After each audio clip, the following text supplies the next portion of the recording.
Good morning, it is Phoenix Amore. So, if you notice, one of the things that I really loved um, about some of the summer track thing is they had the kids speak on impromptu about their races. That means nobody wrote their speeches. That means they just had to speak off the top of their head. What happened in that scenario? How did you perform? Do you feel you could do better? Nobody had to write anything for them. They just started speaking off the top of the head.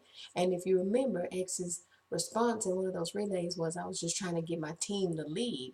Very succinct. It wasn't some run on thing where you go, okay, what is he babbling about? He just told it like it was, and that was it. That's all he needed to say.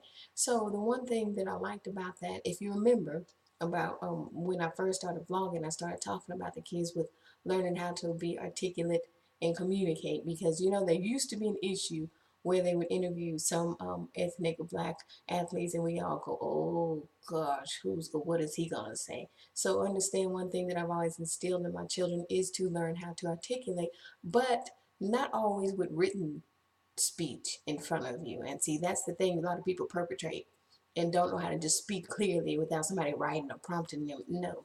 So that's one thing that I'm also working with him on, is why I said learn to just kind of speak on some stuff. But here we go. Let's just keep it real here. We had a lot of crazy dynamics happen even on the school level and then the home level, right? We already know about my father passing, but listen, the geography class that they assumed that X would not be able to pass, there was a substitute in that class. That means there's somebody that was left a little bit out of the loop about some of this stuff going on, because that was a permanent substitute for the teacher that was pregnant and had to leave early. Okay, you remember all this stuff, right?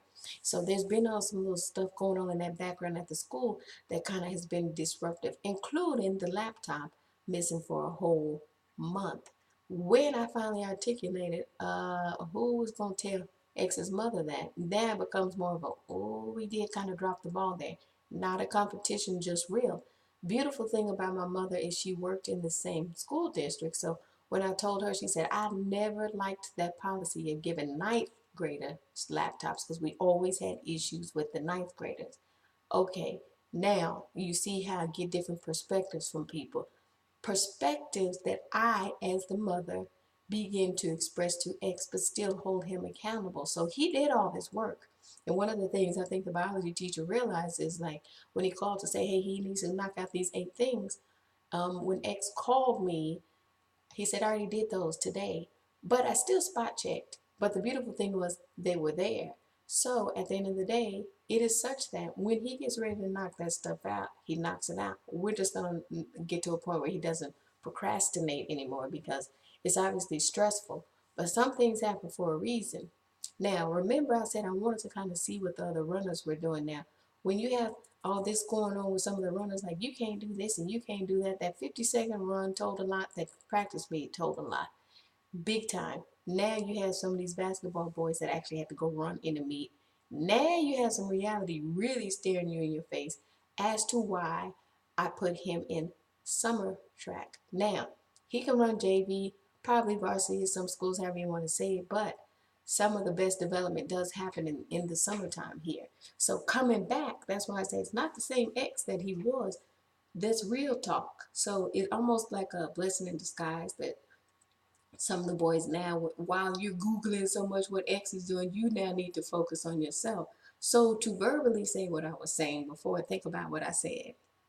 I said, you need to be able to run a 4x1 or 4x2 if you're a sprinter.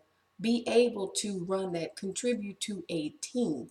And even that 4x400, a coach should be able to stick you in, at least know at this age you should be at least running that 56, 55 seed, at least. And that's at least, and I'm not trying to be ugly, but I'm being real with you. When you're talking about collegiate level track, and some of the track coaches are recruiting, they look for a well-rounded runner.